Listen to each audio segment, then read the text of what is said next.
The AR-15 has been a quintessential piece of Americana for over 6 decades. This bill would recognize its most common configuration as our country's national gun. Why is that important? Because the Second Amendment is as American a right as freedom of speech, or religion, or even the press. Father, we need to send a message to the American public that weakening the Second Amendment will likely increase that other rights will be taken as well. The AR-15 has been a quintessential piece of Americana. It certainly has. No notes for Alabama Congressman Barry Moore on that front. Just take a look at this map. It shows mass shootings in America dating back nearly 11 years, all involving AR-15 rifles. This isn't even a complete list, largely because there have been so many mass shootings involving AR-15s that a complete list would make it kind of difficult to actually see the map.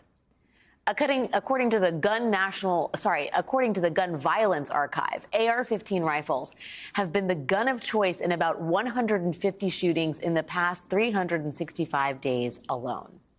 So yes, the AR-15 rifle has become a quintessential, albeit horrific piece of our uniquely American story.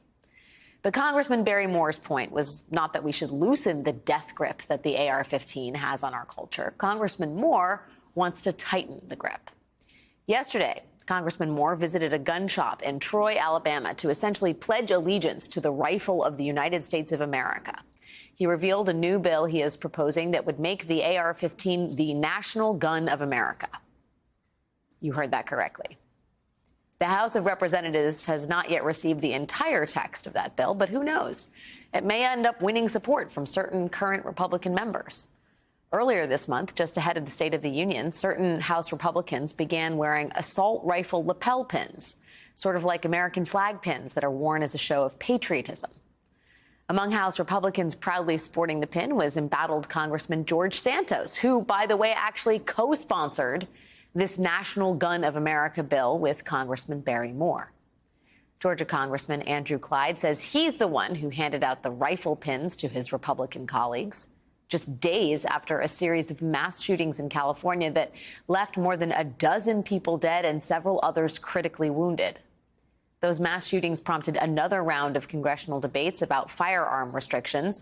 Clyde said he doled out the pins to remind people of the Second Amendment and of the Constitution and how important it is in preserving our liberties, though it is unclear if the rights to life, liberty, and the pursuit of happiness are prioritized in his list of liberties.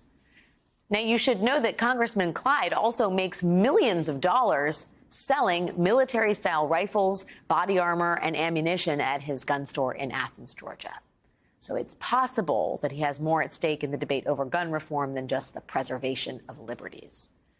As to whether Congressman Moore's bill to make the AR-15 the national gun of America will pass a divided Congress, well, your guess on that is as good as mine. But the real question is, does it even need to?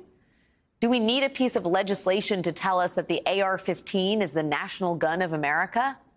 Nearly every mass shooting in this country shows us that it already is. And there is almost nothing that Congress has done so far that will change that.